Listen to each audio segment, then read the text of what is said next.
Hoy, con la tecnología, con los avances, con Google, todos los tiempos se están acortando, es decir, el mundo va mucho más rápido y tanto inversiones como estrategias como proyectos y por tanto resultados se están midiendo en periodos muy cortos de tiempo. Por tanto, el mundo cambia y cambia muy rápido.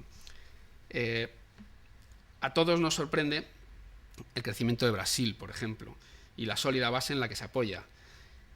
También supongo que a lo largo de la ponencia tendremos oportunidad de verlo.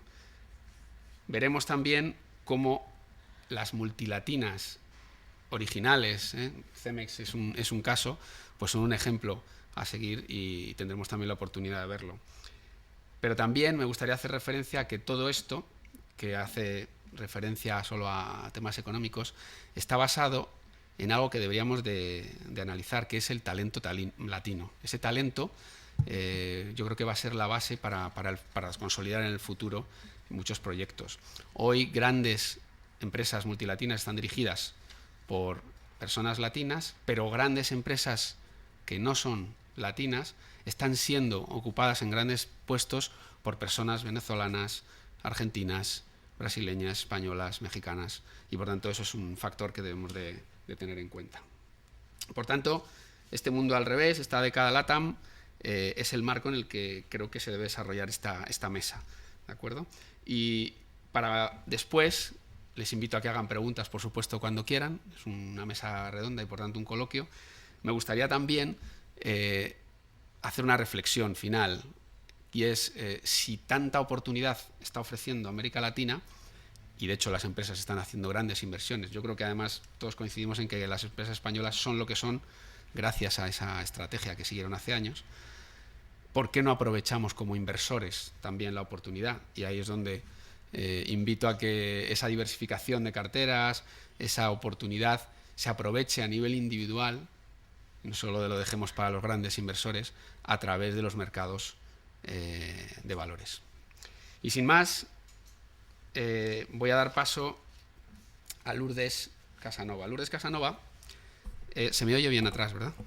Lourdes Casanova es profesora del Departamento de Estrategia de INSEAD, especializada en negocio internacional, sobre todo en América Latina y multinacionales de los países emergentes. La verdad es que Lourdes tiene una amplia experiencia profesional, tanto en la dirección de programas de formación para directivos como en la investigación. Recientemente ha publicado el libro Global Latin Americans Emerging Multinationals, que obviamente es la protagonista de este título, ¿no?, que hoy tiene la mesa. Por tanto, Lourdes, cuando quieras. Gracias, Francisco. Hace ya muchos años que no vivo en España, pero soy española, entonces es un placer para mí siempre volver. Es un placer para mí volver a este edificio tan emblemático y precioso que es Casa Américas, y también pues desde fuera siempre sigo con interés y con admiración todo el trabajo que estáis haciendo para traer Latinoamérica a España, que yo pienso que eso es muy importante porque, como acaba de decir Francisco, pues la mitad de los beneficios de la mayoría de grandes empresas españolas viene de la región.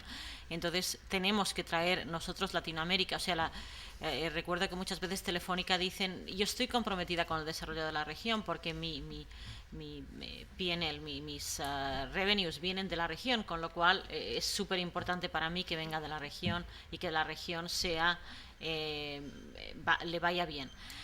También quería decir que bueno, es un placer compartir la mesa con una empresa como Cemex que he seguido, que he admirado durante tanto tiempo y con la que trabajo desde hace mucho tiempo, con Latibex, de nuevo una iniciativa excelente dentro de la Bolsa de Madrid y que realmente tuvieron la visión mucho antes que otros, y estábamos hablando con Francisco antes de que ahora precisamente que Latinoamérica pues está donde tiene que estar, pues que es un placer haber visto antes lo que sucedía. Y también es un placer estar con Julimar, que es un experto en Brasil y que lo oiremos después. Entonces, sin más, querría presentar un poquito el trabajo que, como ha dicho Francisco, pues es mi trabajo, que es lo que ha sido mi publicación de un libro sobre estas multinacionales emergentes, un libro que publiqué el año pasado en inglés y que muy pronto se va a publicar en español y en portugués. Entonces, este libro, y luego también, o sea, esta investigación que voy a presentar es el resultado, bueno, de muchos años de trabajo en este tema, porque me di cuenta cuando empecé a dar clases sobre Latinoamérica que no había estudios de caso de empresas latinoamericanas.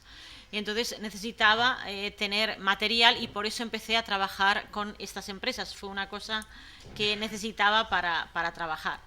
Y he trabajado mucho con el Banco Interamericano de Desarrollo y durante 2000 y 2007 trabajamos en esta publicación que se hizo también el año pasado.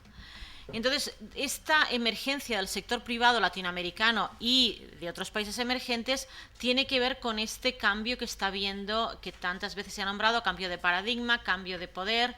He puesto aquí una foto de la primera reunión del G20, que es realmente, de repente, el G8 murió sin que se supiera muy bien cuándo ni cómo, pero murió, desapareció del mapa. Solo ha habido una reunión del G8 en Italia, y el organismo que mejor o peor, porque claro, es un organismo nuevo con una responsabilidad enorme y con muchos países, pero el organismo que se supone que tiene que dar las directrices para salir de esta crisis es el G20, y siempre tienes en la foto tienes al presidente del país que está siendo el anfitrión de la reunión, y a su derecha o a su izquierda el presidente de Brasil y el presidente de China.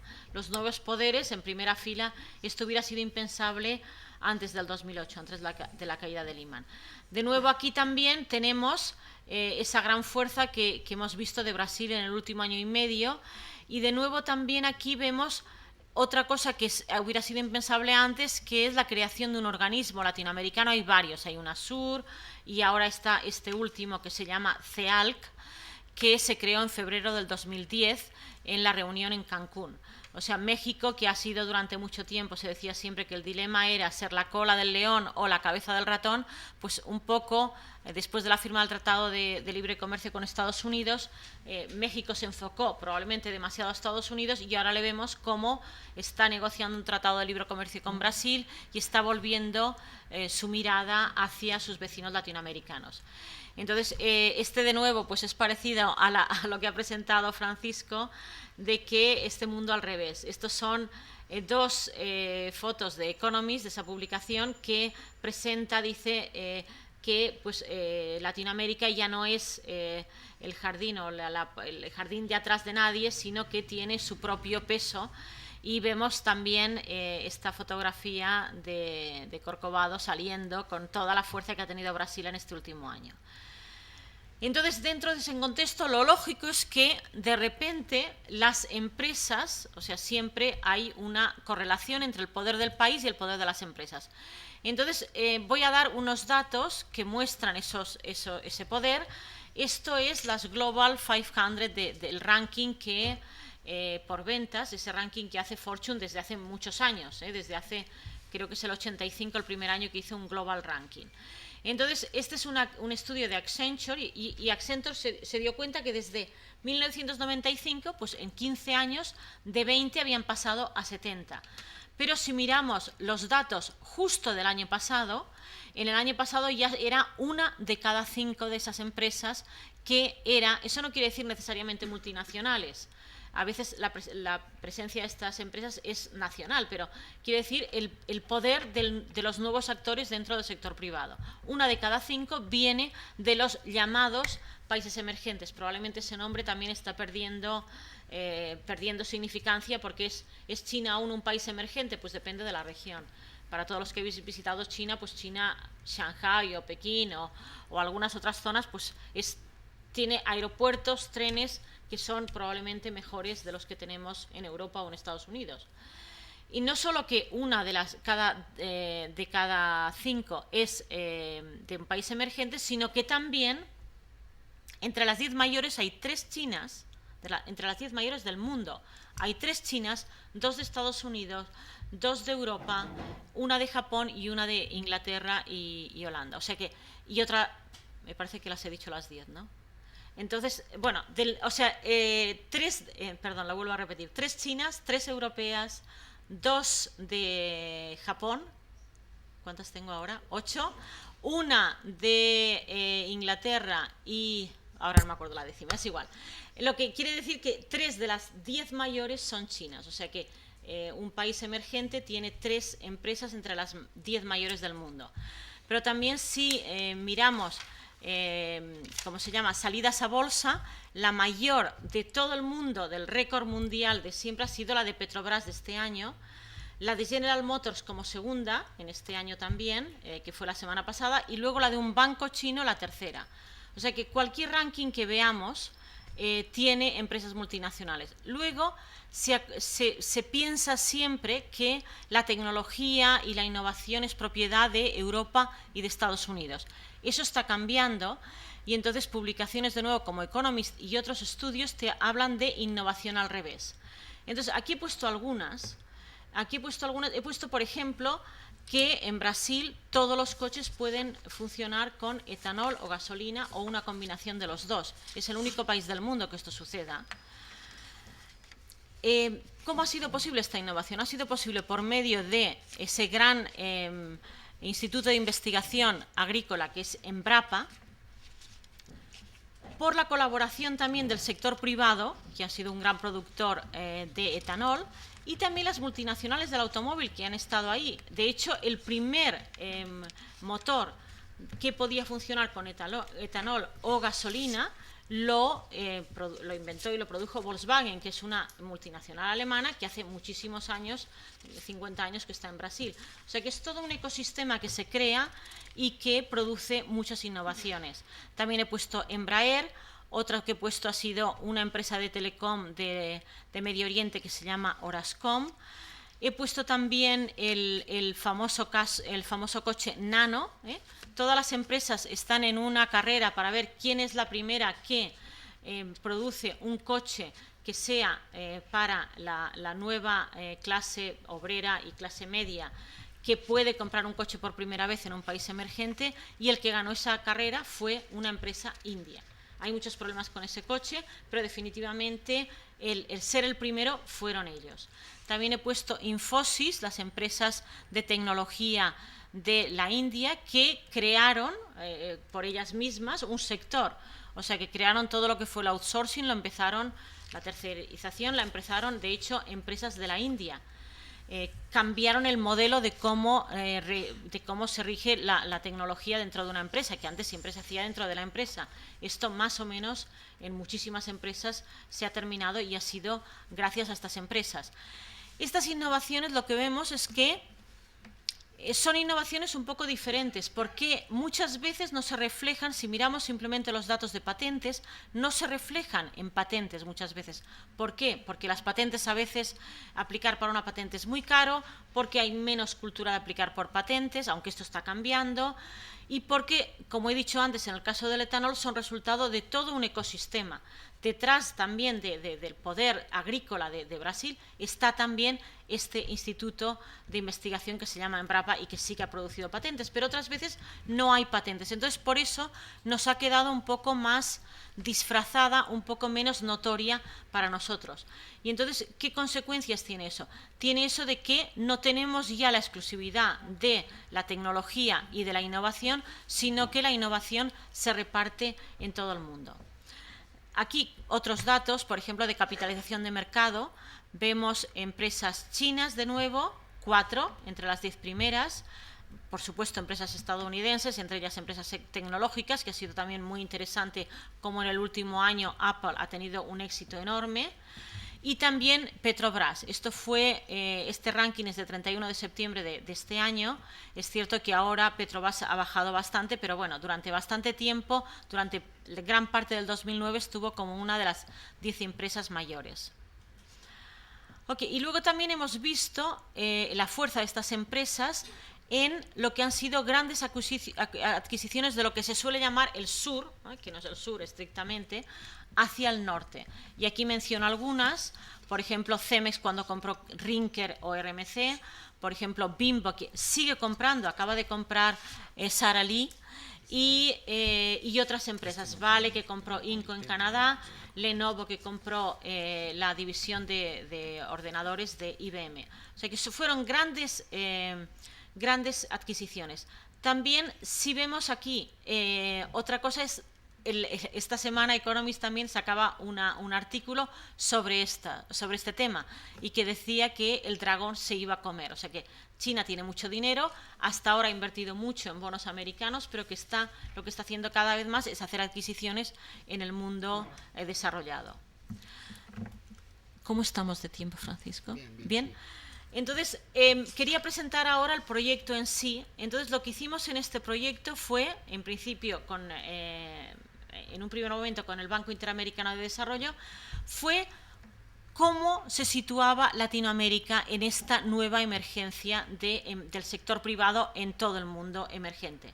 Cómo se situaba Latinoamérica, cómo habían estas empresas tenido mucho éxito en un entorno que hasta hace nada había sido enormemente volátil. Se nos olvida que en el 2002 Argentina devaluó la moneda y la moneda se cayó un 500%, y de hecho eso afectó muchísimo a Brasil. O sea que hace tan poco como hace 8 años, Brasil cuando llegó al poder, justo después de que llegara el presidente Lula al poder, pues se dudaba mucho de su poder de pagar la deuda, y pues eso, hace tan poco como 8 años, pues ha habido mucha volatilidad en esos mercados.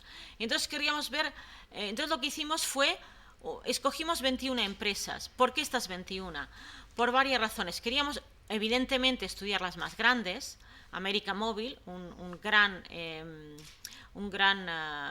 ¿cómo se dice?, competidor de Telefónica, Bimbo, la empresa que acabo de nombrar, y Cemex, pero también queríamos ver otras empresas como las empresas de televisión latinoamericanas, que son muy potentes, que son muy innovadoras. Tenemos telenovelas tienen un producto, telenovelas que, bueno, alguno podría pensar que no son de muy buena calidad, pero que de hecho tienen un gran éxito. Alguien podría decir también que las películas que produce Bollywood en la India, yo al principio cuando las empezaba a ver no me gustaban mucho, pero ahora se han puesto de moda. Y lo mismo podría suceder con las telenovelas, que evidentemente son un producto de exportación de Latinoamérica muy exitoso.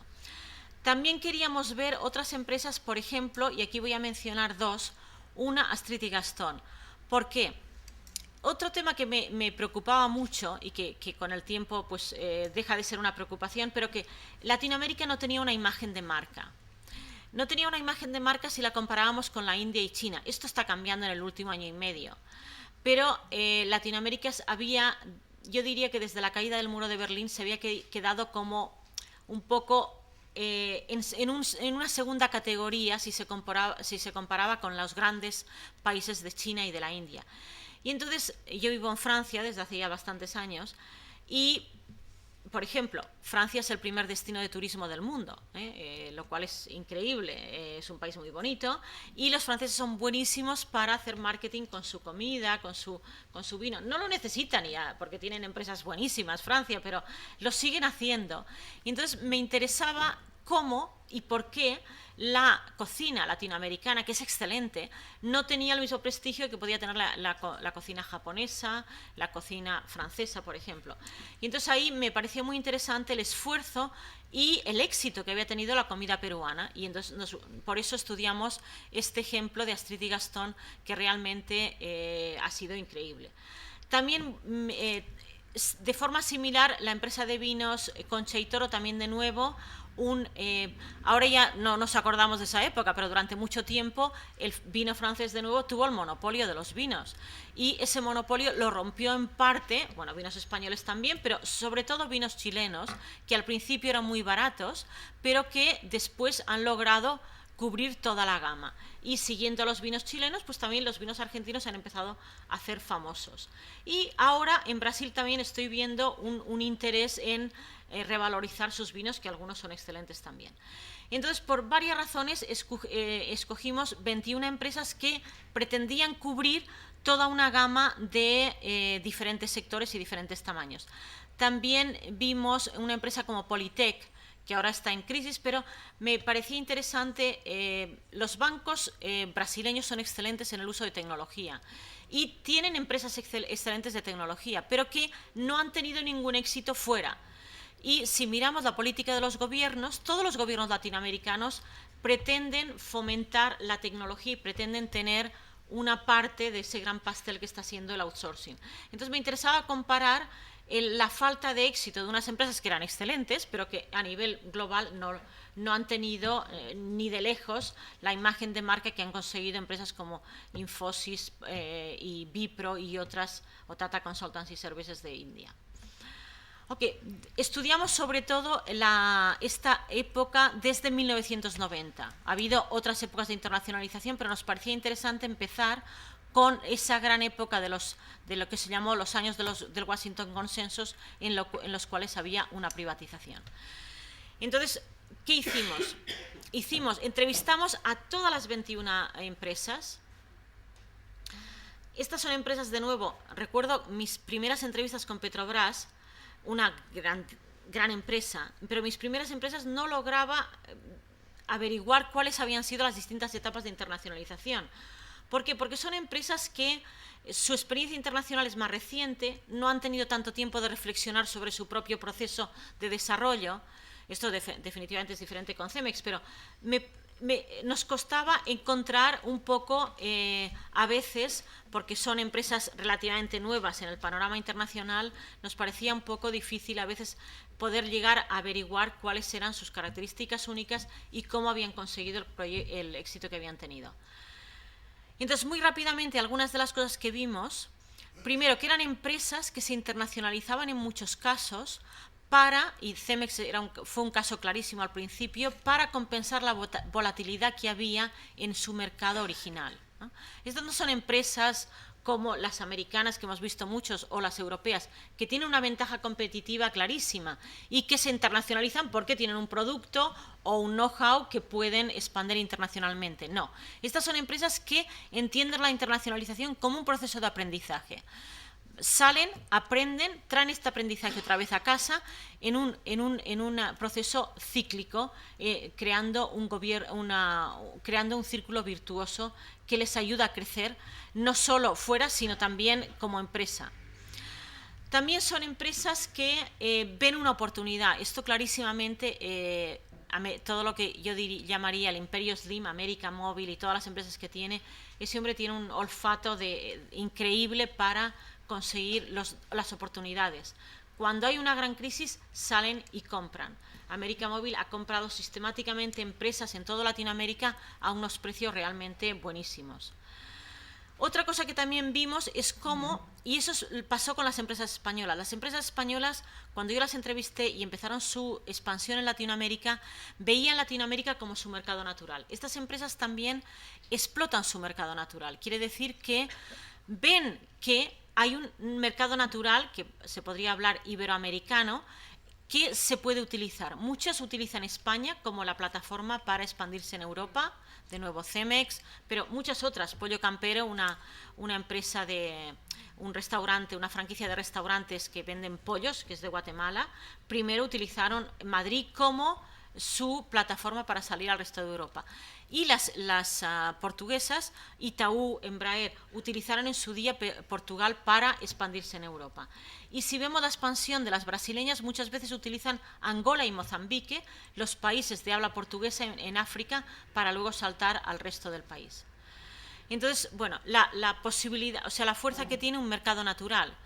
Recuerdo que una de las primeras entrevistas que hice en Telefónica fue a Cándido Velázquez, el presidente de Telefónica, que inició la expansión en Latinoamérica, y me dijo, y eso también lo ha dicho Emilio Botín en algunas ocasiones, es un placer poder hacer negocios en tu propia lengua, es la realidad.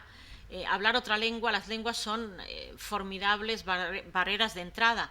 Aunque hablemos otra lengua, yo hablo varias, yo tengo dificultades para hablarlas todas, y me siento mucho más relajada y mejor cuando puedo hablar la mía. Eso es así, es parte de la naturaleza humana, y definitivamente poder moverte dentro de ese mercado natural hace la internacionalización más fácil. Entonces, vimos también mucha más innovación de la que esperábamos o de la que se refleja en las estadísticas. Vimos la innovación en modelos de negocio, en productos. Natura es una empresa de cosmética que ha competido con L'Oréal con mucho éxito.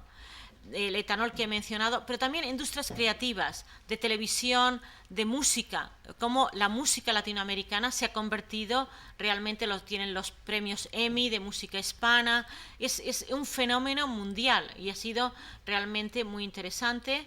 Marketing, hawaianas, definitivamente estas estas sandalias que ahora se han convertido realmente en un objeto de culto en todo el mundo. Y también vimos bastante innovación social. Vemos un fenómeno que sobre todo en Brasil, pero también en otros países, de jóvenes empresarios que buscan contribuir a mejorar la situación de la sociedad, además de, evidentemente, conseguir beneficios. Ese es un fenómeno muy interesante que les hace además ser muy innovadores. Rodrigo Baggio lo que hace es crear escuelas en favelas para enseñar tecnología a los niños y a los jóvenes de las favelas. Y algunos ejemplos también de patrimonio hoy. Entonces, ¿cómo son únicas estas empresas?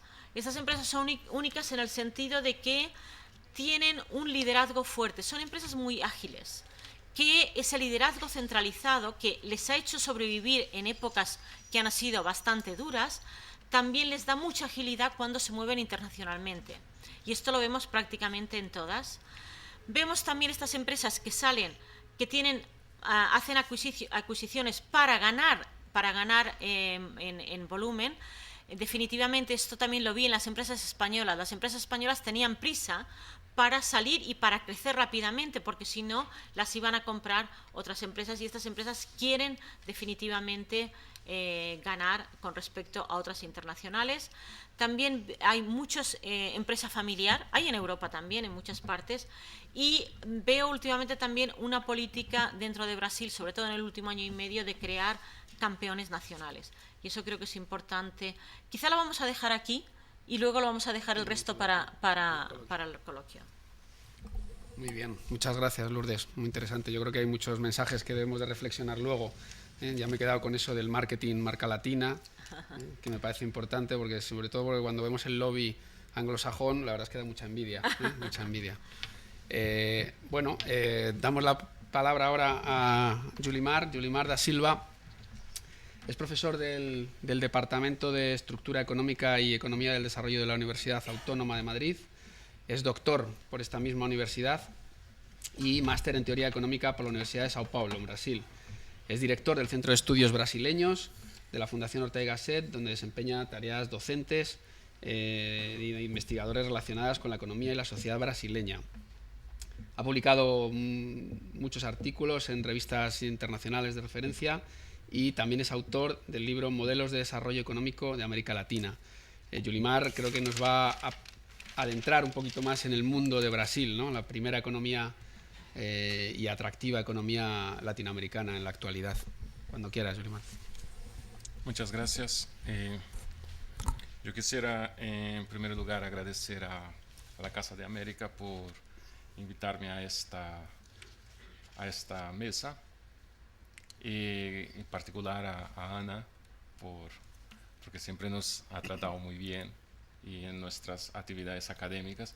Incluso el libro que has comentado lo hemos presentado aquí, tuvimos el placer de presentar aquí en la Casa de América. Es siempre un placer volver a la tribuna latinoamericana. Mi presentación yo voy a centrarla en la internacionalización de la economía brasileña, que como vamos a ver es un proceso muy reciente, tiene algunos elementos semejantes al proceso español, aunque un poco más tardío. Y en mi presentación yo voy a destacar, pues ahora en esta introducción, una pequeña análisis de los flujos de inversión, cuál es la dimensión, de qué estamos hablando cuando hablamos de internacionalización de la economía brasileña. Nos vamos a centrar exclusivamente en el aspecto de inversiones extranjeras directas, o sea, la parte de comercio internacional, no la vamos a analizar. Después analizaremos pues rápidamente cuáles son las características, aunque pues algunos elementos se van a solapar y vamos a repetir alguna información que nos ha dado la primera ponente. Después haremos en base a los elementos teóricos que existen en la economía sobre los sobre los que se puede analizar los flujos de inversiones extranjeras directas, cómo podemos analizar los flujos de inversiones extranjeras directas brasileños y cómo podemos analizar los principales determinantes para finalmente pues, trazar algunas perspectivas. No sé si nos va a dar tiempo de analizar todos estos elementos, voy a intentar ir un poco rápido para por lo menos trazar una pincelada en cada uno de estos elementos. Bueno, ¿de qué estamos hablando? Esta figura nos muestra los flujos de inversiones extranjeras directas de Brasil, Latinoamérica y Caribe y América del Sur en los últimos 29 años. Y como vemos, el cambio fundamental que observamos en Brasil, que es la línea roja, es el año 2004. 2004, la mayoría de los estudios pues ponen como esta fecha, el año en que se empieza a profundizar el proceso de internacionalización de las empresas españolas. 2004 es el año de la fusión de Ambev, que eran las dos grandes cerveceras brasileñas, con Interbrew, que es y crearon el grupo Interbrew, creo que se llama, y es la mayor empresa cervecera del mundo, ¿no? A partir de ahí también se destaca el año 2006, que es la fuerte inversión de la siderúrgica Vale del Río Doce cuando adquirió pues, la empresa canadiense también de minería, perdón. Y en 2009 observamos también otro fenómeno pues, que es característico pues, hasta la fecha de los países desarrollados. En 2009 parece que se observa que hubo desinversiones de casi 10 mil millones de dólares, y eso es resultado de la crisis, pero también de un proceso que antes Brasil no podía hacerlo porque no tenía empresas multinacionales, sino que eso es repatriación de beneficios de las filiales brasileñas que estaban en el extranjero para fortalecer financieramente las empresas matrices que estaban en Brasil. Bueno, de aquí quiero destacar, pues aparte de que veis que las inversiones en Sudamérica el flujo está dominado por las inversiones brasileñas, aunque también existen grandes empresas chilenas, argentinas y venezolanas y de los demás países. Y Latinoamérica y Caribe, hay que destacar México como la segunda economía más internacionalizada de Latinoamérica, por volumen, no por diversificación. La internacionalización de la economía mexicana es mucho más diversificada que la brasileña, sobre todo por la relación que tiene fronteriza con Estados Unidos. Y destacar que aquí también en los datos de Latinoamérica y Caribe se incluyen los datos de los paraísos fiscales que las empresas multinacionales en sus estrategias utilizan, con lo cual no sabemos cuáles son la verdadera origen de estos flujos de inversión, que aunque se contabilizan como de origen en Latinoamérica y Caribe, pero puede ser de cualquier país del mundo.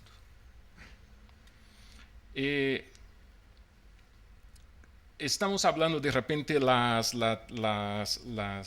multinacionales latinoamericanas, pero este flujo representa todavía muy poco del flujo de inversión extranjera directa en el mundo. Aunque con la crisis entre 2007 y 2009 los flujos de inversiones han bajado un 50%, este año, el año 2009, los flujos fueron apenas la mitad de los flujos en 2007. No representa ni un 2% de lo que del flujo de inversiones extranjeras directas en el mundo. Todavía el 75% de los flujos de inversión extranjera directa en el mundo son entre países, tiene origen en países desarrollados, ¿no? Ha crecido mucho en los últimos los años de crisis. Aquí podemos destacar que los países emergentes se están aprovechando de la crisis para adquirir empresas, tanto en países emergentes como en países en desarrollo, y se destaca sobre todo el fuerte crecimiento de China y de Rusia, que representan el 4% de los flujos de inversiones directas en el año 2009. En el año 2010 la tendencia es recuperarse. Brasil seguramente va a tener un flujo de inversiones equivalente al de 2006, que hasta entonces es el mayor de la historia. Los datos hasta la actualidad muestran casi hasta mayo, que es el último dato que tengo, 12 mil millones ya de inversiones, cuando en el año 2006 6 fueron 28, puede que se acerque Brasil en flujo de inversiones. ¿Cuáles son las principales características entonces de las inversiones brasileñas en el mundo? Bueno, destacar aquí que la distribución geográfica está, como ya se ha comentado, se busca pues los mercados naturales, sobre todo América Latina, Estados Unidos, en los datos aparecen paraísos fiscales y el resto del mundo.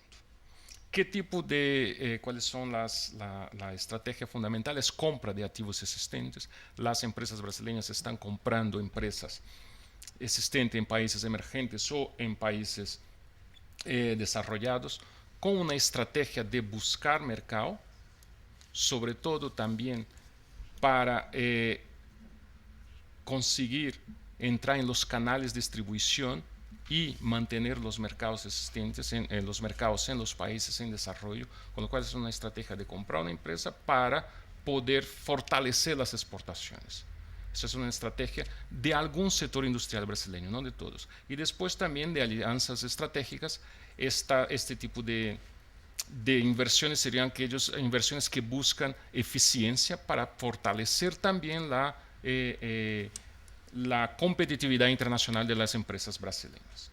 Los sectores, como ya se ha comentado, pues está muy diversificado en varios sectores, en los cuales incluso en algunos de ellos alguna empresa brasileña está entre las 10 más grandes del mundo, alimentos, bebidas y carnes. Hay una empresa brasileña que está entre las 10 más grandes del mundo.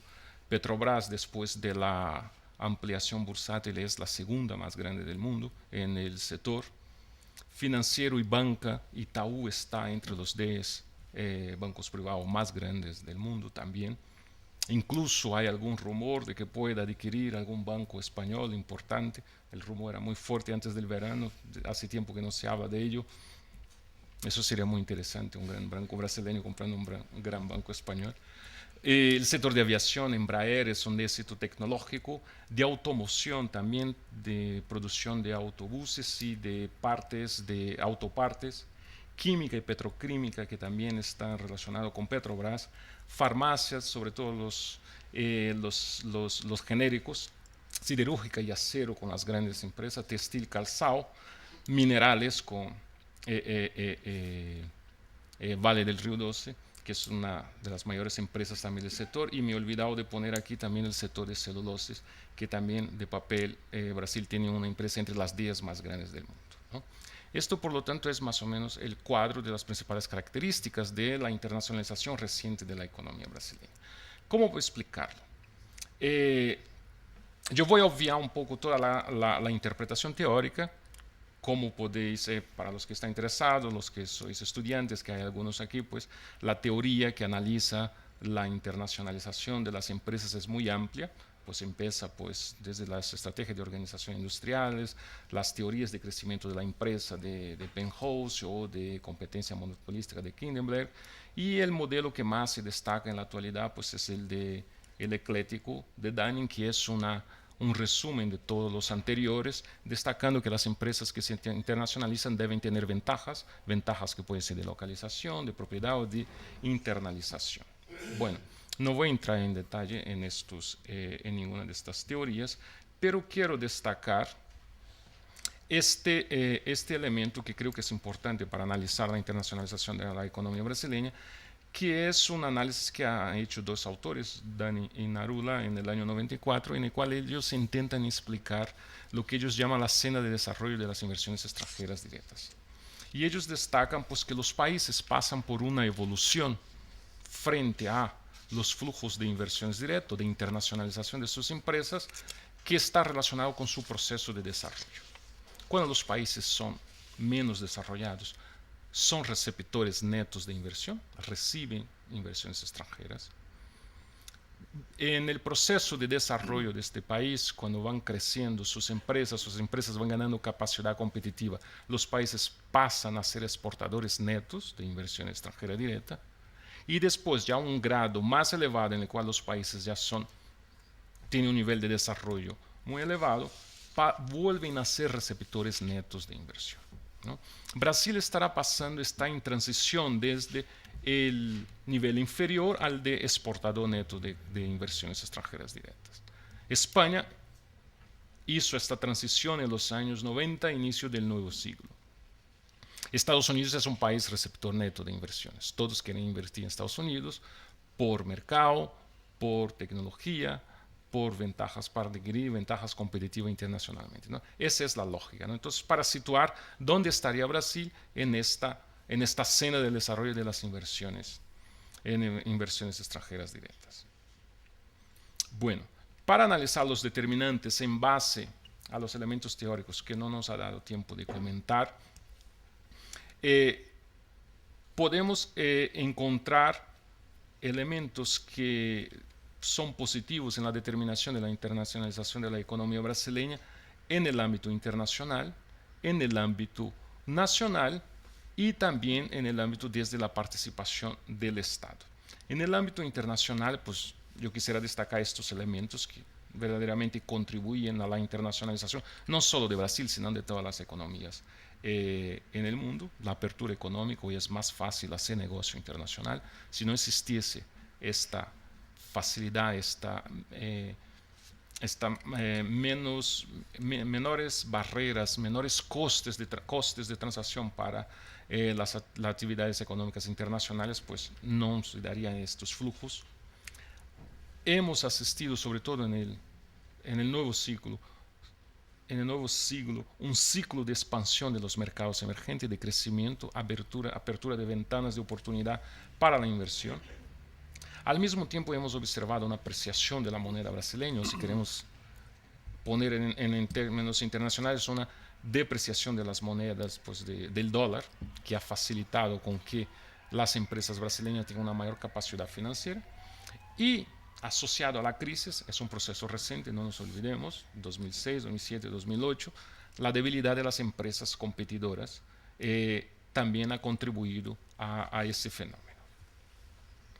Desde la economía brasileña, que es el segundo grupo de variables que yo creo que son convenientes analizar por qué la economía brasileña ha crecido, yo quiero destacar sobre todo en esta figura la estabilización. La estabilización. Eso es la inflación mensual de Brasil entre los años 80 y hasta 97, no he puesto más, 96, no he puesto más actual, porque aquí yo lo que quiero es destacar es Brasil sufrió un proceso de industrialización a partir de los años 50 muy acelerado en base a la sustitución de importaciones, que tenía una serie de deficiencias, sobre todo relacionadas con la financiación de las inversiones productivas, que generó en los años 80, como en todos los países latinoamericanos, una serie de desequilibrios que se ha manifestado en un primer momento en forma de crisis, la crisis de la deuda, de una crisis de exceso de endeudamiento, y posteriormente, en el caso de Brasil, en forma de aceleración inflacionista, incluso en algunos momentos, como en los años 90, que vemos aquí, de hiperinflación. En este ambiente de inestabilidad, los empresarios no tienen capacidad de hacer ninguna proyección, de hacer proyectos de inversiones. Están trabajando el día a día porque no saben si un contrato de más de 3 meses va a ser beneficioso o no, porque no sabe cuál va a ser el coste, porque no sabe cuál va a ser el precio mañana, porque a 80% de inflación al mes es imposible planificar, ¿no? Entonces eso ha tenido consecuencias negativas en términos de inversión del sector privado y también público brasileño. La estabilización en 94 es fundamental. Genera un entorno económico favorable al crecimiento, a la inversión, y este es un punto importante a destacar. Pero también, a partir de 94, empezamos a observar todo un proceso de reformas estructurales importantes en Brasil. La estabilización, ya hemos contado, el Plan Real, las reformas estructurales que en el caso de Brasil, como todos sabéis, no han sido tan profundas como en los demás países latinoamericanos. Se hizo una reforma comercial, una apertura comercial gradual, se hizo una apertura financiera gradual sin privatizar los bancos. los grandes bancos públicos, y eso es otro elemento importante a destacar en la explicación de la internacionalización de la economía brasileña. Tenemos el mayor banco, Brasil tiene hoy el mayor banco de desarrollo del mundo y tiene otros dos bancos públicos que permiten financiar la actividad privada. Después, había un problema de vulnerabilidad externa. El ciclo de crecimiento en este periodo ha sido un ciclo de crecimiento lo que denominamos de stop and go, dado la excesiva vulnerabilidad externa. Vulnerabilidad externa, de aquí estamos pensando en que los indicadores de liquidez externa de la economía brasileña, de capacidad de pago de la economía brasileña, no eran de todo del agrado de los centros financieros internacionales. Y eso dificultaba la financiación de la economía brasileña. Por lo tanto, cuando había capacidad de financiación, pues crecíamos, go. Cuando perdíamos capacidad de financiación, stop. Entonces, eso nos introdujo en un crecimiento al principio, a finales de los años 90, de la segunda década, de la segunda mitad de los años 90 y hasta 2002, en un ciclo de crecimiento de stop and go, ¿no? Que lo vemos aquí claramente.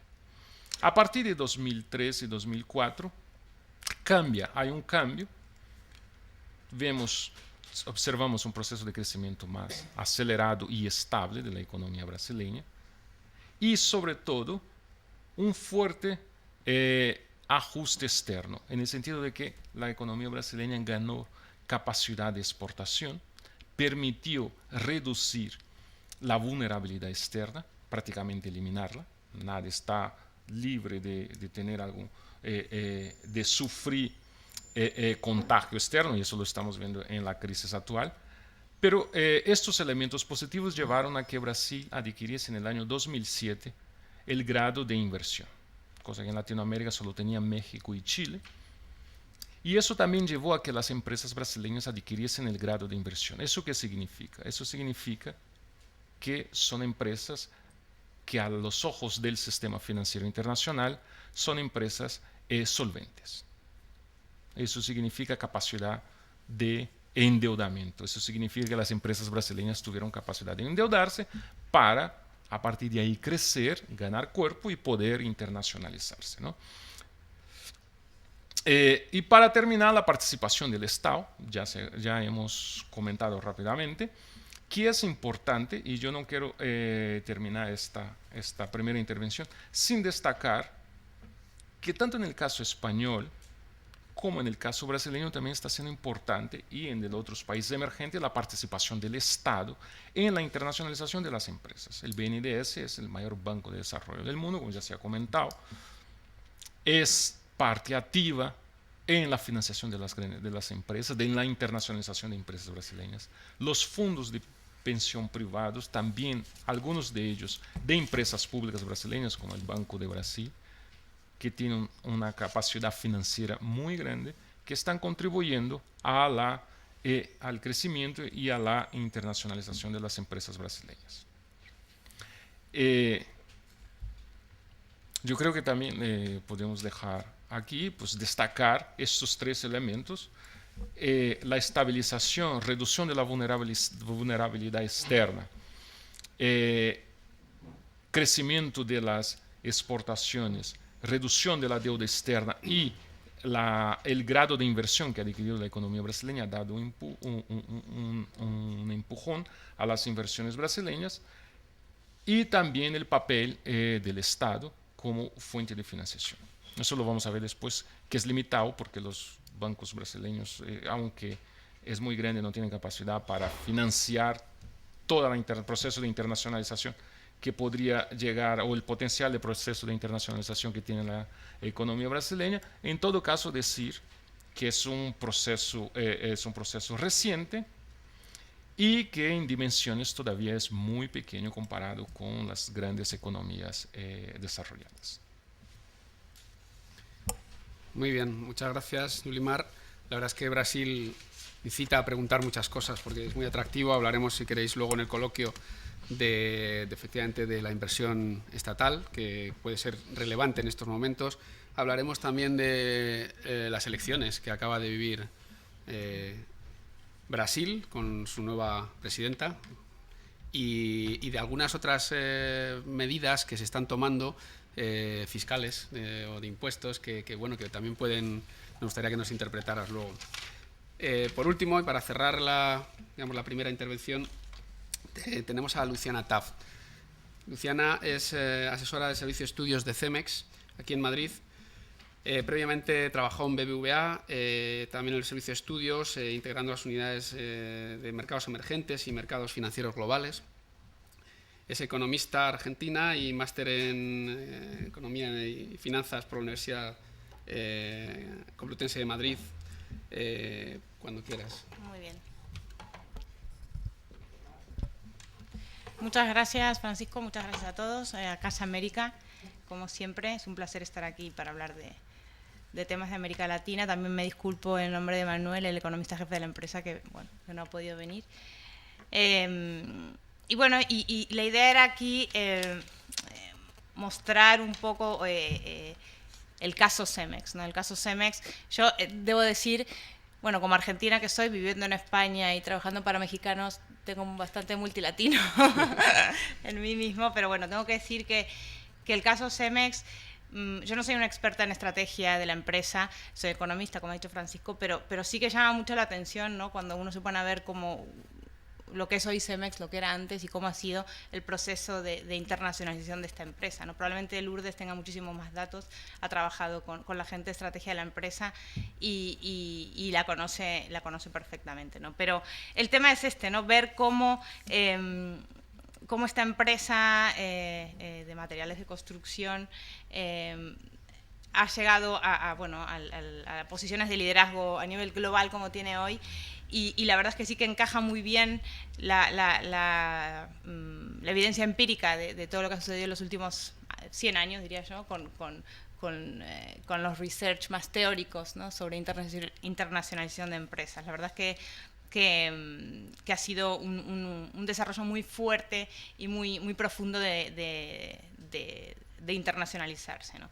Y una cosa es interesante, ¿no? Porque Cemex hoy es una multinacional, es una multilatina, como queramos llamarlo, pero probablemente no haya sido ese el objetivo inicial para nada, ¿no? Sino que hay factores, o hubo factores a lo largo de la estrategia de la empresa, a lo largo de las diferentes etapas, factores, ¿cómo se llaman? Push y pull factors, que generaron que la empresa esté hoy donde está, ¿no? Entonces les voy a mostrar un poquito cómo ha sido este proceso para ponerlos simplemente para ponerlos en contexto, ¿no? Es una empresa a nivel global líder, ¿no? De materiales de construcción. La verdad es que es un sector a diferencia de por ahí otros sectores de servicios, esto es un sector manufacturero con una organización de mercado bastante monopólica, ¿no? O bastante oligopólica, digamos, ¿no? Y entonces quizá esto sí que afecte mucho a las tendencias de internacionalización de las empresas, es decir, va a haber pocas empresas grandes, ¿no? Y no muchas pequeñitas, sobre todo en algunos sectores, ¿no? Como es el del cemento. Estamos en prácticamente casi todos los continentes, 50 países, aunque las operaciones de trading son mucho más globales, hacemos trading como en 100 países, somos cerca de 50.000 empleados, ¿no? Para que tengan un poco la idea. El negocio de la empresa, materiales de construcción, es cemento, concreto y agregados, porque es un sector que está verticalmente integrado. Esto es la cadena de valor de creación de valor, ¿no? Agregados, cemento y ready mix, ¿no? Concreto. ¿Vale? Para que tengamos un poco en cuenta. Esto es la foto hoy. Hoy no, en 2009, ¿no? Entonces, la foto hoy, muestra que es una empresa líder en los tres tipos de negocios, ¿no? En agregados, en concreto y en cemento. Y sí que llama la atención de estos cuadritos como hay muchos, por ejemplo, chinos, hay muchos emergentes que antes no estaban, ¿no? Estos cuadritos hace 10 años no eran así para nada. Es decir, no estaban ni los chinos, no estaban los indios, no estaban los rusos, estaban, digamos, las más Holcim, que es Suiza, estaban Lafarge, etcétera, ¿no? Las grandes, pero de países desarrollados. Con lo cual aquí sí que la internacionalización de empresas del sector provenientes de economías emergentes ha sido muy, muy importante. Pero bueno, como les decía, esta es la foto, cómo es la película, ¿no? Cómo empieza todo esto, cómo llega la empresa hasta aquí, ¿no? Es una empresa de más de 100 años. Se creó en el norte de México con una plantita de cemento pequeñita. Y bueno, y yo creo que es una tendencia común. Primero es empezar a posicionarse en el mercado doméstico, ¿no? En el mercado mexicano. Allá por 1970, mediados de la década de los 70, ya se había transformado en una empresa líder, pero dentro del mercado mexicano. En ningún momento, por supuesto, en esos entonces estaba la estrategia de internacionalizarse. Además, esta empresa en los 80 todavía no estaba especializada en un sector. Estaba, de hecho, buscando diferentes alternativas en diferentes sectores. Tenía cosas de turismo, cosas de petroquímica, cosas de minería, cosas de cemento. Y la decisión de seguir adelante solo con uno de ellos, con el sector de materiales de construcción, ha sido clave, ¿no? Esto se empezó a ver que, que empezaban a haber competidores, que a nivel nacional te quedabas en una escala muy pequeña, necesitabas generar más escala, entonces para eso necesitabas quitarte de otros segmentos que tampoco eran claves para uno, ¿no? Entonces, seguir solamente con uno de los... en la cadena de valor de los materiales de construcción y deshacerte de todo el resto. Y esto fue una de, digamos, la gente que estudia el caso Cemex, que además estudia en las universidades y en los MBAs y todo este tipo de cosas, citan como una de las claves, digamos, de estrategia de esta compañía para hacer hoy lo que es, ¿no? Y, como decía, en la década, en los 80, incluso sí, a finales de los 80, la cosa era seguir dentro de México, aumentar la escala a nivel en México, aumentar la capacidad de producción, etcétera. Y si acaso un poquito en el sur de Estados Unidos, que es en este caso el mercado natural. No del todo natural, pero bueno, los gringos ahí del sur, digamos que hubo una pequeña adquisición, pero yo diría que no es clave. Es a partir de aquí, es a partir de la década de los 90 que Cemex empieza su internacionalización. No es casualidad que sea a partir de la década de los 90. Hay varios factores que lo generan. En la década de los 80, en la década de los 70, las economías emergentes tenían cero acceso al crédito, cero acceso a los mercados de capitales. Es imposible expandirte con recursos propios a nivel internacional. Con lo cual, evidentemente, los factores macroeconómicos que muy bien comentaba Julimar respecto al acceso a los mercados de capitales es clave para este tipo de empresas multilatinas, ¿no? Para poder expandirse. Aquí Cemex empezó a expandirse, la clave es el año 92, cuando compra Valenciana de Cementos y Samsung, las dos empresas grandes españolas, ¿no? Entonces aquí sí que España es como el primer touch, ¿no? Y de hecho Madrid hoy en día es el hub para Cemex, para llevar sus negocios a nivel no global, sino a nivel europeo y asiático, ¿no? Los headquarters, o sea, en México, pero también aquí, es donde se maneja el negocio a nivel europeo y asiático, ¿no? Entonces, es a partir de aquí cuando Cemex empezó a expandirse. Y fíjense que es España, pero luego como primera cosa importante, pero también empezó a expandirse por Sudamérica, es decir, los flujos sur-sur, que nombraba hoy Lourdes, y sur-norte, ¿no? Sur-sur no por donde esté el sitio, sino sur-sur, emergente, sur-norte, emergente, desarrollado, ¿no? Entonces, Cemex siempre fue por ahí, ¿no? Yo creo que aquí un punto importante es decir... Cemex es una empresa mexicana. Yo no sé si México ahora es emergido, emergente. Yo diría que es emergente, pero bueno, aquí no me meto. Y es importante cuando uno se mete en economías en desarrollo, a diferencia de cuando te metes en una economía desarrollada, hay factores que van mucho más allá de la economía, que hay factores regulatorios, factores políticos, que a veces incluso son mucho más importantes que los factores de negocio en sí, ¿no? Entonces, yo creo que Cemex aquí lo conoce bastante bien cómo funcionan estos mercados sudamericanos y ha apostado fuerte y apuesta fuerte, ¿no? Con adquisiciones en Colombia, en Panamá, en Dominicana, sobre todo en Centroamérica, no tanto Sudamérica, sino mucho en Centroamérica, ¿no? Y bueno, aquí tenemos más ejemplos de internacionalización en Colombia, en Asia, no me voy a meter en todos los detalles, en Costa Rica, etcétera, ¿no? Incluso en Egipto también tenemos un negocio importante, ¿no? Y yo diría que aquí en el año 2000, bueno, en los 2000, la clave en 2004, si mal no recuerdo, la compra de RMC, que es un grupo, era un grupo que contenía 20 grupos, 20 empresas en 20 países europeos, ¿no? Cemex con la compra de RMC duplicó su tamaño. De un día para el otro, Cemex duplicó el tamaño. Eso es, la gente le llama la atención cómo gestionas como empresa 20 países de un día para el otro, ¿no? Aquí Cemex tiene una política muy clara en fusiones y adquisiciones, que es hacer un proceso que se llama PMI o Post-Merger Acquisition, que es intentar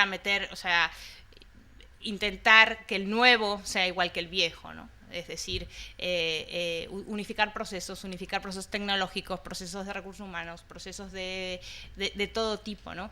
Esto parece, a mí me parecía, yo no estaba en este momento en la empresa, no era una empresa australiana, pero que tenía muchísimos activos en Estados Unidos. Ha sido también una apuesta muy fuerte, que ha traído sus pros y sus contras, ¿no? Como muchos sabéis, pero bueno, que está ahí. Entonces este es el mapa, ¿no? Así quedamos, así somos hoy. Tenemos negocios, sobre todo, a ver, en Estados Unidos hemos apostado mucho, sobre todo en el Sunbelt, o sea, en Florida, California, Texas, el sur. Tenemos negocios importantes allí. Tenemos, obviamente, México sigue siendo, digamos, la fuente primordial de EBITDA, de ingresos. Pero bueno, esta es la foto hoy, ¿no? Después de haber recorrido todos estos años. Con lo cual, al final, hay dos cosas, ¿no? Hay la especialización. ¿Qué ha pasado? La especialización en un tipo de producto, es decir, olvidarnos de los productos secundarios que había hace 30 años en la empresa, turismo, etcétera, había cadenas hoteleras, decidieron que nada, y la diversificación geográfica, tanto emergentes como desarrollados. Eso es un punto, ¿no?, importante. Hay que tener en cuenta que la construcción, no sé si el más, pero uno de los sectores más cíclicos que existen en la economía, desde luego. Entonces, la diversificación pues te machea bastante de forma natural algunas cosas, ¿no? Obviamente, cuando las cosas vienen mal dadas, en general decoupling no existe, pero bueno, digamos que te suaviza bastante el ciclo económico, ¿no? el ciclo empresarial, ¿no? Dado que es un sector muy cíclico. Ahí ven cómo la diversificación está en Europa, en Estados Unidos. México sigue siendo nuestra principal fuente, ¿no? Con lo cual, yo diría que, bueno, si pensamos en todo este caso Cemex, digamos, pero bueno, también creo que aplica para muchas multilatinas o global latinas, como queramos llamarlas, emergentes. Yo diría que hay varios factores. Primero, la competencia creciente, ¿no? Si uno ve que que tu escala está quedando pequeña porque empiezan a venirte competidores y lo están haciendo muy bien en tu país o cerca, en la frontera de Estados Unidos, en el caso de México, dice, si ellos lo hacen bien, ¿por qué no yo, no? Entonces, al final, tienes ahí un factor que te está empujando a expandirte un poco, ¿no? Siempre que conoces bien siempre una vez, digamos, ganado tu territorio nacional, ¿no? Primero la tendencia es afincarse muy bien en tu corralito y luego seguir para adelante, ¿no? Esto para mí es la clave, una de las claves, la profundización financiera. No podríamos estar hablando de multilatinas hoy si no hubiéramos tenido en la década de los 90 la apertura en los mercados de capitales. La década de los 80 en América Latina se llama la década perdida, porque es que realmente fue perdida. No había ningún tipo de acceso a los mercados de capitales, desde luego ningún tipo de acceso a los mercados bancarios. Hoy día tenemos la historia es totalmente diferente. Incluso muchos países, entre ellos México y Brasil, Colombia diría yo también, pueden endeudarse en moneda local. Esto era impensable hace 20 años, ¿no? Era impensable. El famoso pecado original que se llamaba de tener que endeudarte en moneda extranjera, en muchos de estos casos, bueno, lo estamos superando. Esto es fundamental, eliminas mucho riesgo cambiario y a la vez te puedes endeudar para salir, ¿no? Esto para mí es una de las claves. En México, además, bueno, hay que tener en cuenta que la crisis del año 94 con el tequilazo, el default de tesobonos, etcétera, hacía imposible pensar en salir a los mercados internacionales de forma barata, ¿no? Este es otro factor. Yo creo que las políticas, que también Julimar andó sobre este tema, para mí es clave, las políticas macroeconómicas saludables en la región, en los emergentes en general, pero en la región. Me parece un factor clave también. Es imposible, creo yo, un desarrollo de las empresas, que una empresa puede desarrollarse favorablemente si estás en un entorno totalmente volátil, sin financiación, con déficits fiscales crecientes, con problemas de deuda, con problemas de inflación que te imposibilita planificar a un mes vista, etcétera, ¿no? Yo creo que las políticas macroeconómicas en América Latina hay consenso total de que hoy en día son mucho más hay problemas, evidentemente, hay heterogeneidad en la región, pero bueno, sí que hay consenso en que esto está mucho mejor que hace 20 años, ¿de acuerdo? Este me gusta también, el talento latino, no queda mal que lo diga yo, pero bueno, sí que es un approach que tomó Javier Santiso, un conocedor de este tema de las multilatinas que ha estudiado mucho. El talento latino, a ver, sí, probablemente en un mercado con una población proporcionalmente enorme, ¿no? Comparado con los países desarrollados, evidentemente hay gente que vale mucho, hay gente que no, como todo, ¿no? Pero sí que creo que no solo exportar capital, sino exportar capital humano es importante, ¿no? Que es lo que al final está pasando, ¿no? Y terminar con una cosa que me parece que es importante. Esto es un proceso que sigue, ¿no?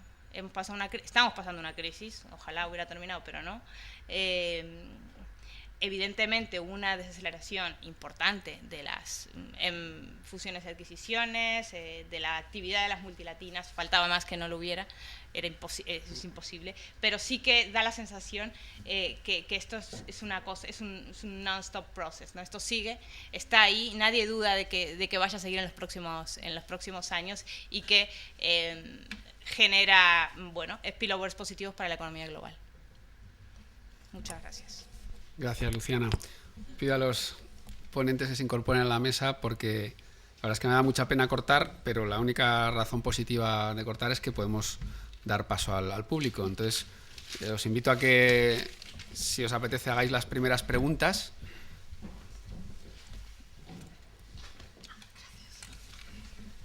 ¿Hay alguno? Pues parece que hay varias. Hola, buenas tardes. La pregunta es para Yulimar. En esos gráficos que explicabas tú sobre Brasil, ha habido un punto concreto en el que hablabas de una desinversión en el año 2009 que realmente motivaba que se ayudara a las empresas brasileñas. Luego en otro gráfico que has enseñado también hablabas del proceso de stop and go. ¿Ese proceso de stop and go y esa desinversión, digamos que es coordinada o tiene algo que ver con una estrategia de país o se produce de una forma más o menos natural? Gracias.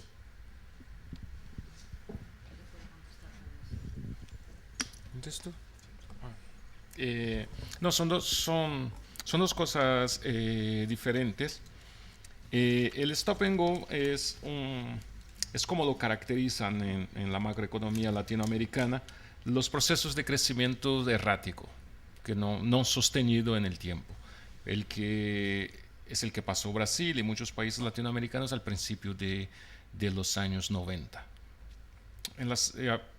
En la segunda década, la segunda mitad de los años 90 y hasta 2002, que era un crecimiento errático por una serie de elementos y el más importante yo destacaría pues los flujos de capitales internacionales. Cuando había liquidez, pues capacidad de endeudamiento, crecimiento. Cuando había pues restricción, menor crecimiento económico, dado los desequilibrios en las cuentas externas brasileñas, ¿no?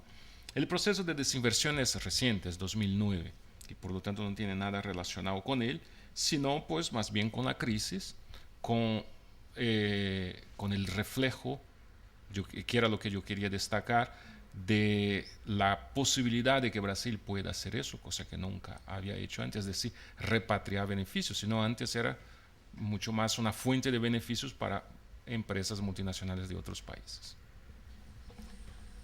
Solo quería añadir que vamos a recordar que en el 2008, después de la caída de Lehman Brothers, lo que pasó fue que la bolsa de Sao Paulo se colapsó.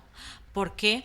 Porque había sido una de las bolsas, como sucede ahora, que había tenido más ganancias de todo el mundo. Entonces los gestores de fondos tuvieron que deshacer las posiciones y hacer los beneficios para compensar las pérdidas. Y esto, yo diría que hasta marzo, entre octubre del 2008 y marzo del 2009, las empresas brasileñas, muchas sufrieron mucho, algunas al borde de la bancarrota. Por ejemplo, Sadia.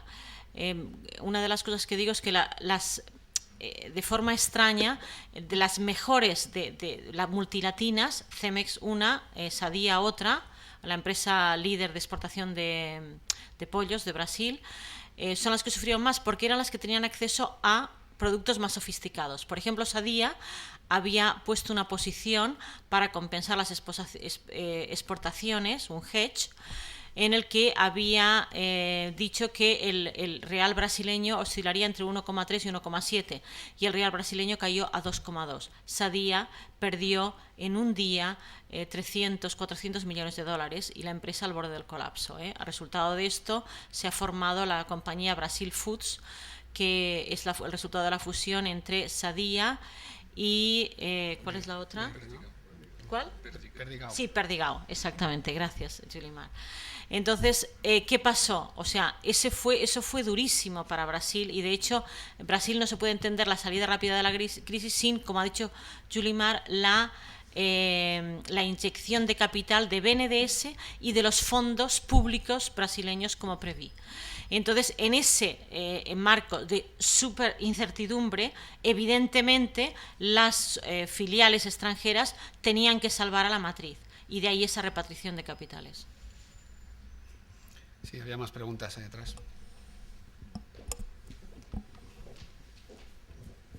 Hola, buenas noches. Tengo un par de preguntas, una para Lourdes y otra para Luciana. Para Lourdes, la siguiente. Uno observa que esos excesos de liquidez que están actualmente en China y en el Medio Oriente están invertidos en papeles de bajo riesgo, propios del Tesoro norteamericano, y asumiendo que aún existen activos a precios adecuados en la región latinoamericana y adicionalmente muchas de esas empresas multilatinas tienen grandes participaciones accionarias flotando en bolsa. ¿Ve usted alguna estrategia en el corto o mediano plazo de que estas empresas provenientes de China o del Medio Oriente vayan hacia esos países latinoamericanos a realizar tomas hostiles? Y para Luciana, uno observa automáticamente que las empresas de cemento, por estar incluidas en el sector de la construcción de alta volatilidad, tienen automáticamente unos betas muy altos para la valoración de los activos como tal.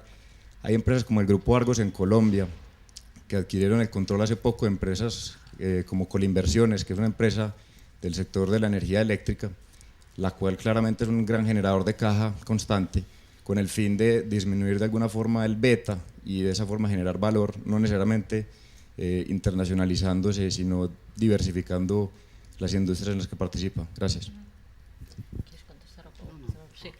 A ver, muy rápidamente, definitivamente China se ha convertido en el segundo mayor socio comercial de Latinoamérica como tal y en el primer socio comercial de muchos países, o sea que la presencia china es enorme en Latinoamérica.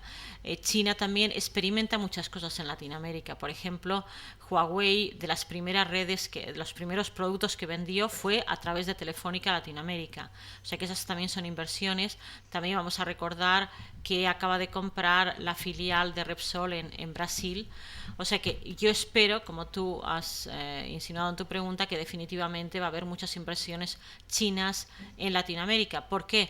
Pues porque Latinoamérica es un exportador natural, uno de los mayores exportadores del mundo de commodities, que es lo que necesita China.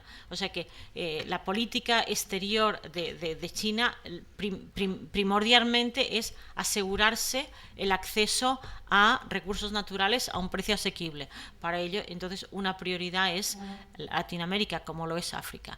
Entonces, definitivamente, China está enormemente presente.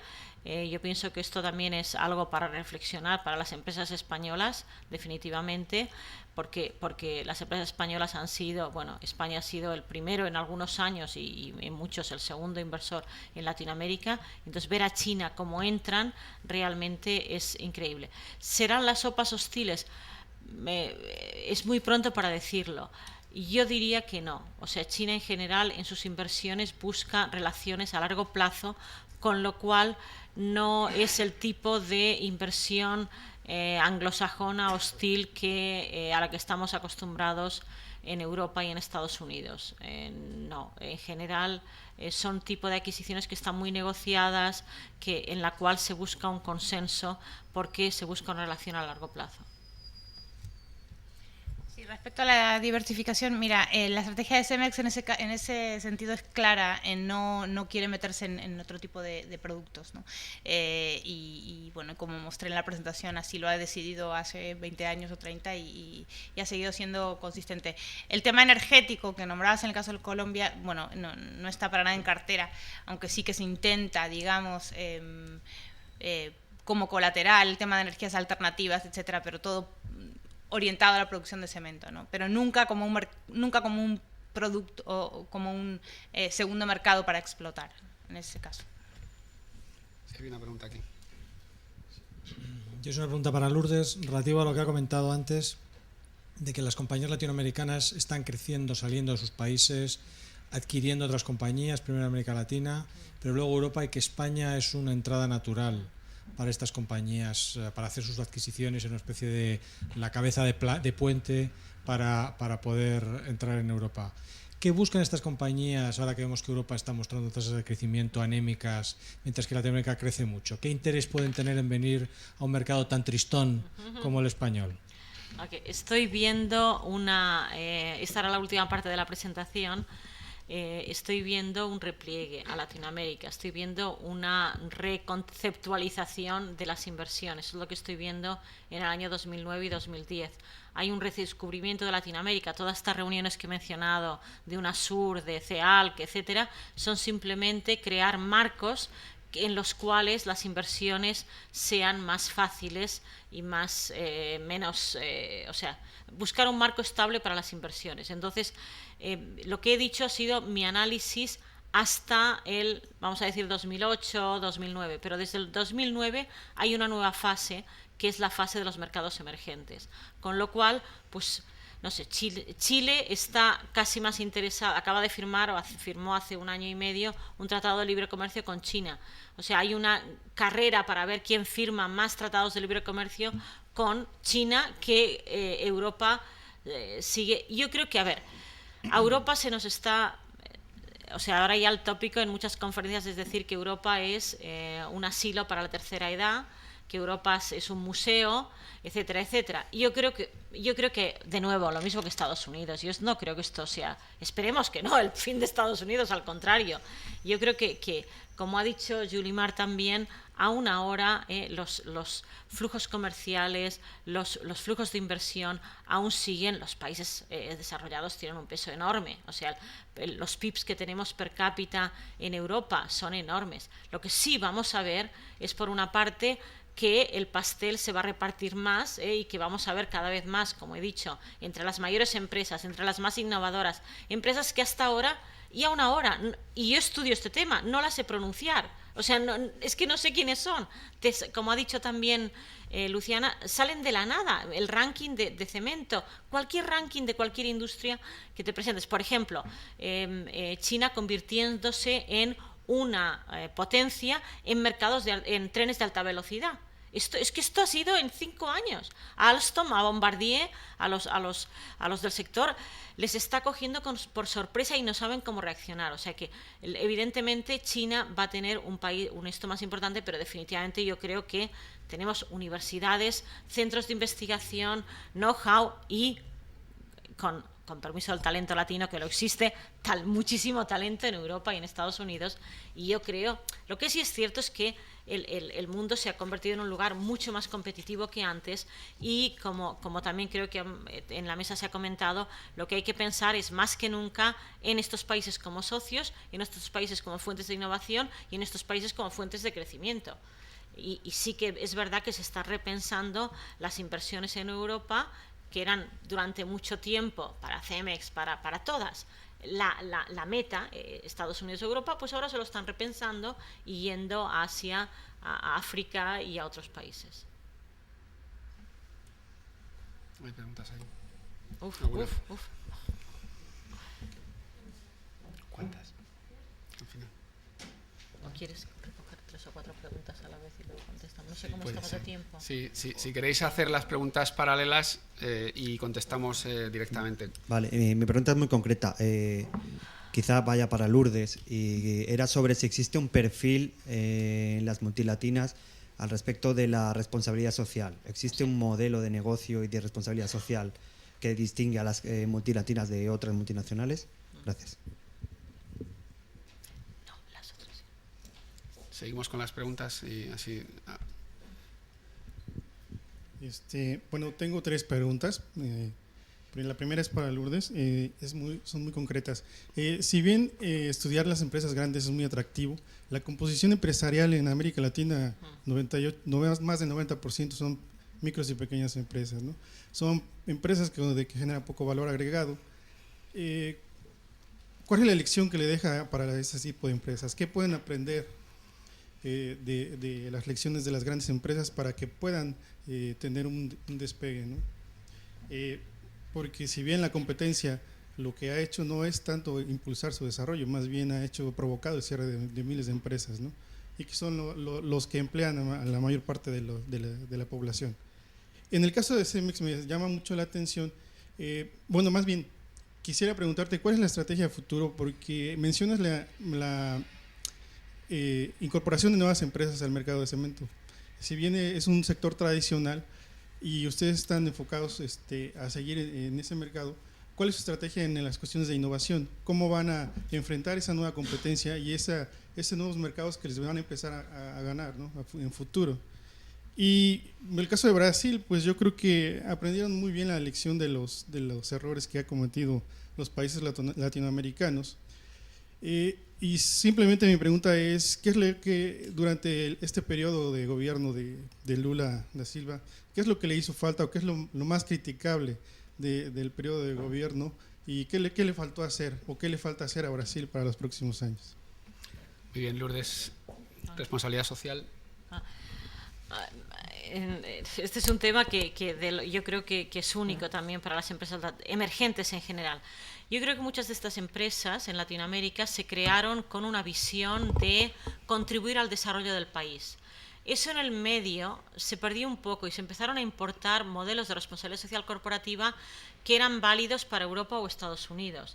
Y entonces se impusieron un tipo de modelos que yo creo que no correspondían a la región. Yo creo que en la región hay que recuperar un poco de esa visión y lo veo que se está recuperando sobre todo en Brasil, un poco menos en México, por otros motivos que no vienen al caso, porque hay mucha división política entre la política y el sector privado, pero yo creo que definitivamente en Brasil se está recuperando esa visión de decir, y creo que fue una visión que también en España se tuvo durante los 90, o sea, yo me fui de España a mediados de los 80 en un momento en el que España se estaba yendo al agua, entonces ahí hubo los famosos pactos de la Moncloa de un presidente que el pobre ahora está muy enfermo, pero yo creo que eso ayudó, y eso ayudó para desarrollar el país Y eso está sucediendo, lo estoy viendo definitivamente en Brasil. O sea, en Brasil hay un interés, un orgullo del sector privado de contribuir a la reducción de la pobreza, de recuperar un poco la visión que tenían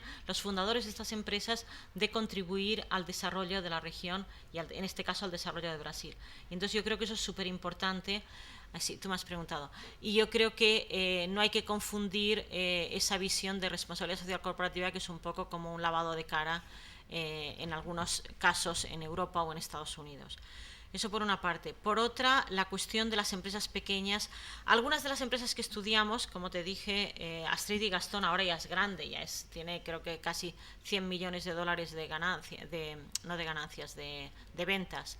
O sea que es enorme. Pero eso era una empresa pequeña. A ver, vimos dos cosas en este estudio. Una que vimos es que había un tipo de empresa pequeña, sobre todo de tecnología, que algunos llaman las que nacen globales, o sea, hay sectores globales. O sea, yo creo que la nueva generación en Latinoamérica tiene una visión más global, tiene menos miedo a la internacionalización, menos miedo a competir en un mundo global. Y vimos que mientras que, por ejemplo, Cemex, como explicó Luciana, cuando se internacionalizó fue 75 años, o bueno, 80 y más de 80 después de la fundación de la empresa. Estas empresas se internacionalizan a los 5 o a los 10 años, o bien por la naturaleza del negocio, o bien pues porque son empresas de Internet con jóvenes que han estudiado en Estados Unidos o en Europa o en Brasil o en México, pero que tienen esa visión global porque han participado en intercambios, etcétera. El mundo que es mucho más complejo es el mundo que tú llamas de la microempresa y de la economía informal. Hay muchísimos esfuerzos en toda la región para formalizar esos sectores, porque evidentemente ser una microempresa está siempre en una situación muy, muy precaria. Entonces hay un interés en toda la región de... incluso, por ejemplo, cuando dan estas subvenciones de la Bolsa Familia en Brasilia, oportunidades en México, las dan con una tarjeta de crédito, con lo cual la mujer, porque se dan a la mujer, cabeza de familia, tiene que ir a un banco, a una ATM, y le hacen familiarizarse con lo que es el sistema bancario, con lo que es entrar a la formalización de este tipo de empresas, porque mientras que te quedes en el sector informal estás a la merced de que mañana te vayas al agua una y otra vez. O sea, yo creo que ahí hay unos esfuerzos enormes y que yo creo que son muy importantes para crear una nueva clase media y conseguir el desarrollo del país y de la región. Estamos fuera de tiempo, pero brevemente, Cemex Innovación y Críticas Brasil, ¿vale? Estrategia futuro, ahora mismo Cemex es verdad, es una empresa ágil, siempre tienen el loop, mercados importantes. Ahora mismo la coyuntura internacional no permite, evidentemente, una internacionalización fuerte, ni débil, ni de ningún tipo. Hay un paro en los mercados de capitales. Ahora mismo la estrategia de Cemex a futuro está mucho más orientada internamente a hacer procesos mucho más eficientes, y en términos de innovación, aunque yo pensaba antes de conocer esto que el cemento era un commodity, no lo es tanto, tiene muchas vertientes de innovación a través de su proceso de producción, etcétera, y en eso es lo que está enfocada la empresa. Es muy complicado contestar esta pregunta en 30 segundos. Como brasileño. Pero criticable quizás el exceso de celo en la política macroeconómica, con unos tipos de interés reales muy elevados, que ha tenido unos costes en términos de deuda pública muy elevados y que falta hacer por mucho. Brasil es uno de los países más desiguales y más injustos del mundo, ¿no? Entonces, aunque ha conseguido sacar de la pobreza 30 millones de personas, 12 millones de familias, todavía queda 25% de la población brasileña que está por debajo del umbral de la pobreza. Eso es una España. Entonces, queda mucha cosa. Muy bien, muchas gracias. Yo creo que, a modo de resumen, efectivamente es una tierra de oportunidades. Hay que conocer bien cuáles son las economías de las que hablamos, pero también es cierto que tienen mucho recorrido. Es decir, que de la noche a la mañana, porque veamos a Irlanda así ahora, pues no pensemos que de la noche a la mañana Brasil va a ocupar, aunque va muy rápido, va a ocupar posiciones en poco tiempo, ¿no? Tiene muchos retos. El último reto que yo les señalaba y que no me resisto a comentar es, ¿podemos aprovechar nosotros a nivel particular este crecimiento que presumiblemente va a tener en la próxima década América Latina? ¿Lo podemos hacer? Pues sí. Vamos a intentar acudir a los mercados, ¿no? De esos mercados de capitales que muchas veces las empresas necesitan para financiarse y que nosotros podemos diversificar nuestras carteras en él, ¿de acuerdo? Por lo demás, muchas gracias Lourdes, Luciana, Yulimar y Casa América. Muy bien.